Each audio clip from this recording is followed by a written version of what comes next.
Hey agents, welcome back to the channel. If you're new to the Division 2 in 2025 or just returning and finding yourself under SHD level 1000, you're probably wondering, how do you even begin to prepare for the real endgame? Well, you've come to the right place. Today, we're breaking down everything you need to know how to get raid ready, conquer legendary content, or even heroic, and become a true force in the DC and Brooklyn area. Let's dive in. First things first, what are SHD levels and why are they so important? Once you hit level 40 and complete the New York Warlords expansion or the Brooklyn expansion, you unlock Keener's Watch.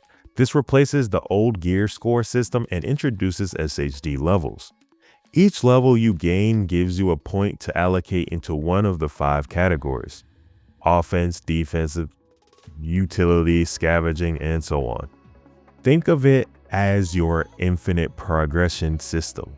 The higher your SHD, the more powerful you become, not just through raw stats, but also through the materials you accumulate from the scavenging tree to optimize your gear. For new players under 1000 SHD, prioritize filling out your core offensive, defensive, and utility stats first. These are permanent boosts that will make a noticeable difference in your survivability and damage output. Scavenging is great for later optimization, but getting your fundamental stats boosted is key for early endgame content. So, how do you accelerate your SHD levels? It's all about efficiency. Let's break down the content. Main missions and strongholds. I prefer challenging. Completing these on challenging difficulty, if you can manage it, gives you decent XP, but also you can complete them a lot faster than heroic because the time to kill is a lot faster. Don't be afraid to matchmake or call for backup if you're struggling. A good team makes a huge difference. Control points, challenging and or heroic with directives. Capturing control points is fantastic for XP and blueprints. Once you're comfortable, activate global directives. These modify gameplay for extra XP. Start with a few that doesn't severely hinder your current build, like Pistolero or Cool Skills. The Summit. This skyscraper style activity is a great source for targeted loot and XP. You can choose your targeted loot here, which I highly recommend strikers, but we'll get into that. Making it easier to farm specific gear pieces for your initial builds. Run it on challenging or heroic. Countdown. Once you're closer to 500 to 1000 SHD and have a decent build, Countdown is your XP and targeted loot goldmine. It's a fast-paced 8-player activity. Most players run it on challenging difficulty for efficiency. Don't worry if you don't know the mechanics at first. Follow your team and grab your loot at the end.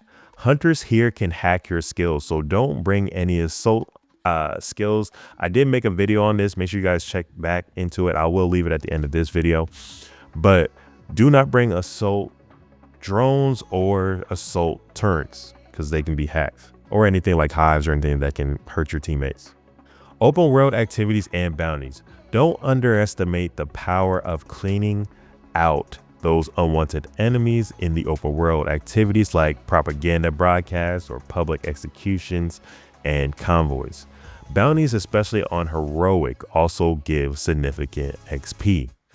Make sure you look out for those XP events as well. Sometimes the devs throughout the week can give out XP depending on what the event schedule is, but look out for those XP events. Sometimes they're 5 times XP and it can really increase your SHD leveling. Remember, the goal here is to consistently earn XP. Find what you enjoy and what you can complete efficiently. Now let's talk gear. Before you aim for those super optimized meta-defining builds, you need a solid foundation. For players under 1000 SHD, simplicity and effectiveness are key. Here are a few accessible and powerful gear sets that I highly recommend and exotics you should aim for. The Striker's gear set, I can't stress this enough. This is still going to be, from the beginning of the game to your end game, your best DPS gear set. So make sure you look for the Striker's gear set. Another option will be Hunter's Fury. This is very good for close quarters combat with SMGs or shotguns. And another one we would like to talk about is the Heartbreaker. I just previously made a video on this for Legendary. I believe I was using the Heartbreaker Or no, I'm sorry, it was my number one PvE build. I was using Heartbreaker. It's excellent for ARs and LMG builds, especially if you can get the Technician Specialization Link Laser Pointer for the flatline synergy. You can complement these gear sets with different brand set pieces. The best in slot one I like to go with is Fox's Prayer knee pads and the Contractor's gloves. Okay, these are usually my standard for brand set pieces I would add with that gear. Then we can go with the Coyote's mask for an exotic that you can easily obtain through targeted loot, or the Memento backpack. Okay, these are both really good exotics, and you can use Grupo and Seska for like critical hit chance and critical hit damage boost. And these are just some examples. Now, the favorite AR that people are trying to strive for, that most people love to use in PvE, is the St. Elmo's engine. This is an exotic AR. It's a strong exotic assault rifle that is very popular and often recommended for consistent damage and status effects because it can shoot out electric bullets to shock your enemies in front of you. So it's very useful. Where do you find all of these gear, you're probably wondering, or weapons? Like I said, targeted loot, we've talked about it. Summit, Countdown. Okay, these are your best spots for targeted loot and consistent drops. Okay, they will be your best friend in the situation. You can also do open world bosses and bounties if you don't feel like doing Countdown or Summit. Those are just options that might be a little bit slower. And of course, exotic caches have an opportunity of getting that for you as well. Getting the right gear is only half the battle. Making it perfect is the other. Recalibration. At the recalibration station in the White House, or now officially in your inventory, all you got to do is just go to your menu, click on your inventory, and then hit the pad button if you're on controller. I'm not sure what it is on PC, but I'm sure you can figure that out. You can transfer talents and attributes from one piece of gear to another. This is crucial for getting the right stats on your chosen pieces. Optimization. This is where you really perfect your gear. Optimization allows you to increase the value of an existing attribute on a piece of gear, slowly pushing it to its maximum. It's expensive in terms of materials, so save it for your truly god-rolled pieces or once you have a stable build you want to improve. And the last one that everybody gets frustrated with is the expertise system. Why does it exist? People are complaining about that on the PvP side, but this system allows you to gain a permanent incremental damage or armor increase on your specific gear pieces, weapons, and skills once they reach proficiency rank 10. You increase proficiency by simply using the item or by donating unwanted items and materials.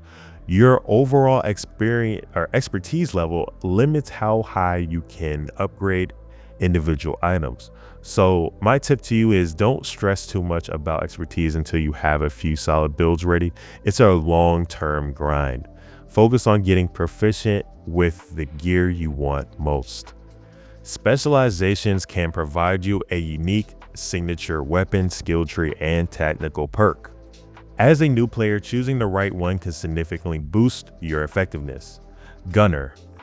Excellent for DPS builds, offering armor on kill, increased rate of fire, and a powerful minigun. Great for sustained damage and survivability. Technician. Fantastic for skill builds, providing a free skill tier, skill damage bonuses, and a useful linked laser pointer for flatline synergy. Also great for hybrid builds. Demolitionist. Good for explosive damage, crowd control, and providing bonus armor or bonus damage to targets out of cover for your team. Survivalist. Offers damage to enemies in cover, outgoing, healing, and a crossbow for status effects. Useful for supporting and maintaining health. Sharpshooter. Best for snipers and marksman rifles, providing headshot damage and sustainability. Firewall specialization. Focuses on burn effects, a flamethrower, and a strong shield. Great for aggressive close range play. My personal recommendation for new players, especially for DPS, would be Gunner or Technician. Gunner's armor on kill is invaluable for survivability, and Technician's free skill tier allows for more flexibility in your build, especially when you have a striker shield on. Experiment and see what fits your playstyle. All right, now by this time, you should be approaching endgame activities, and we could get into the endgame activities, and I can tell you guys exactly how to prepare for that. But this video is about people under 1,000 SHD and how they should approach this game. If you guys would like me to talk about endgame activities and how to prepare for the endgame once you reach it, let me know in the comments below. If you guys like this comprehensive guide on what you should do all the way to 1,000 SHD, make sure you guys hit that like button, subscribe if you're new to the channel. And before we go, I'll give you some final tips, all right, for you new agents.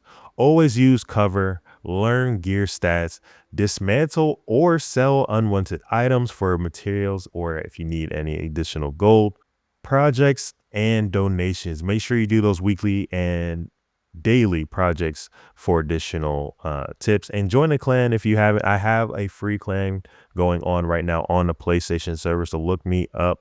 It should be Creative Intel. We got a lot of spots for anybody who wants just free loot. It is open for you guys on PlayStation. All right, guys, so make sure you subscribe, and I'll catch you guys in the next one. Peace.